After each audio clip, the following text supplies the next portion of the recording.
All right, good win coming off, that big road win last week. We all are aware of the potential issues you're dealing with there, and I thought the team and the staff did a good job, really focusing in on this next opponent and the challenge that it could present. I thought Michigan State played really hard, and offensively, they've got some weapons, and our offense was sharp. We were throwing the football. Fernando, was on point. Protection was good. Receivers were separating, making plays. And, the defense held them to a field goal there at the end of the second quarter.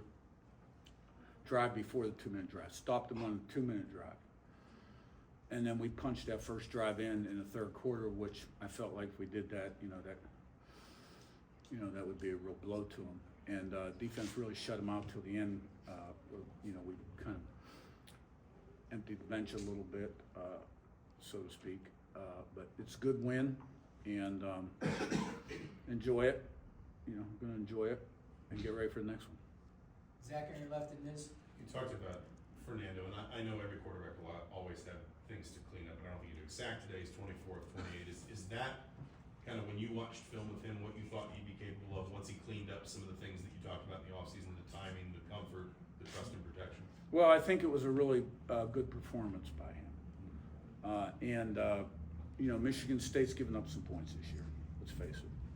And, he had time and our guys were separating and he was throwing the ball on rhythm. And, there's other games like Oregon, you don't have nearly as much time. And you're not always separating as much. So it's all relative sometimes.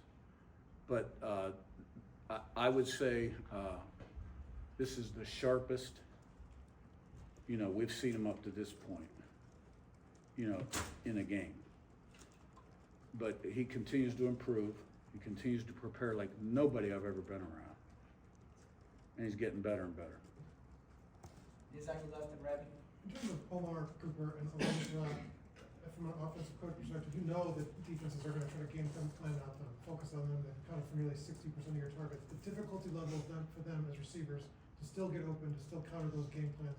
How difficult is what they're doing right now? Being able to well, you can kind of like focus in on one guy, but it's hard to focus in on two. Because, if you're 3-by-1, that guy might be number 3, number 2, number 1 of the field or into the bench. And so you can focus in on one guy, but it's really difficult to focus in on two.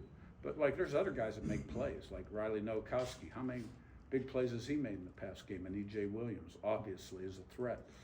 And then, some of the Charlie Becker's made plays. Hemby's made some big plays in the past game. And then you got to deal with Fernando's feet, if he works up into the pocket. So you can't really focus on one guy. Rabbi on your left and Matt Weaver. Yeah, Coach, assuming I'm doing math here correctly, Mendoza, 21 touchdowns, 22 interceptions. The guy's ratio is like that. The reason for it is what? And you look at, quarterbacks, you see that level of play, and you think what? Well, I think he's doing a good job. He's smart. He understands how to play quarterback. Before you win any game, you got to make sure you don't lose it, right? And he protects the ball. He checks it down when it's not there. He knows when he can take a sack, when he can't take a sack, and he's accurate. And he's making good reads.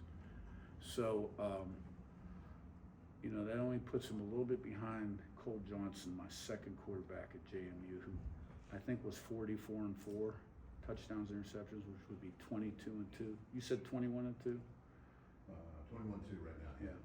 No, but and your other guy was he keeps building, I think, on his previous performances, and I can't say enough good things about him. Matt on your right and Pete. Coach, early on, their offense kind of had you guys a little bit under the heels. They were getting off the run those screen plays.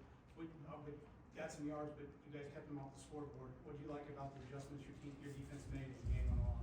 I thought near the end of the second quarter we really tightened up, and in the second half, except for that last drive, and started putting pressure on the quarterback. And I've always thought they got good design at Michigan State offensively. They can protect with 8, 7, 6, 5. Out of pocket game, good screen game, great play action game, and the quarterback is extremely talented. and so is number 6. And and I'm sure the defense will put the tape on tomorrow, and they'll be displeased with some things early in the game.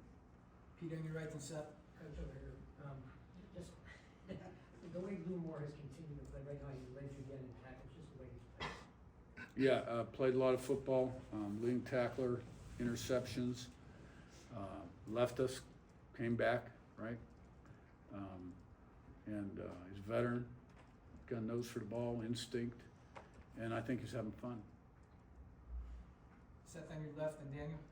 Curt, when you say Fernando prepares like no one you've been around, what does that look like? Like, what is he doing during the week that's so above and beyond in your eyes? I think it's time, organization, and smart use of time, proper preparation, smart use of time, and he wants to be a great player. And I've never seen anybody really quite jump over like that before. Daniel in front and Zach B. On a mentality point, at what point in the week were you confident that you had your team in the right spot? I think it was starting to flip a little bit after Thursday after practice. I sent him a good message. I thought it was flipping our way Friday. You can't be a real nice guy when you have a job like mine. You know what I mean?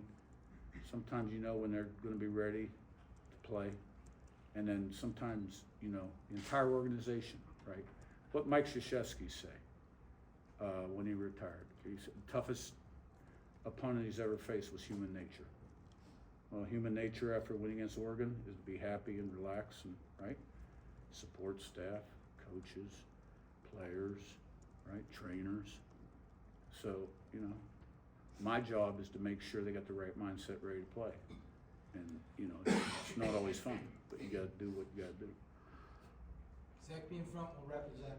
You've talked a lot about battling through adversity with the uniqueness of the slightly longer halftime and the weather. How do you think your team handled that and came out in the second half? I thought we handled it really well. And the staff had experience with it at Virginia when I was at JMU my last year. We were down 10 with 8 minutes to go, and that happened. We ended up utilizing it, I thought, really well, and came back and won the game. Zach, last one. I guess, Curt, you talked about, the defense might see some things on film, especially early in the game, they didn't love from this game, but I think it's 7 defensive touchdowns you've allowed in 8 games now. What is it about that group that, whatever the challenge is, they just kind of outlast opponents? Obviously, sometimes you get a lot of sacks, sometimes, like a day like today, maybe it takes a little longer to kind of figure it out, but what is it about that group that just they constantly solve that problem? Well, I think, first of all, they're well coached, and they attack people. And we've got a lot of veteran players, and we've got great leadership, and we've got good players, and the leaders are really good players. And we've had young guys sort of develop for us, like up front and side. And look at Isaiah Jones' development at linebacker and Hardy, besides Fisher, right? And I think the secondary has really, outside of Pawns, who's an All-American. You've seen Sharp really step up and start to make plays in the safeties too. So there's a lot of pride there, and we got to get better from this last game, right? Because the challenges are going to get tougher down the road. All right, thank you.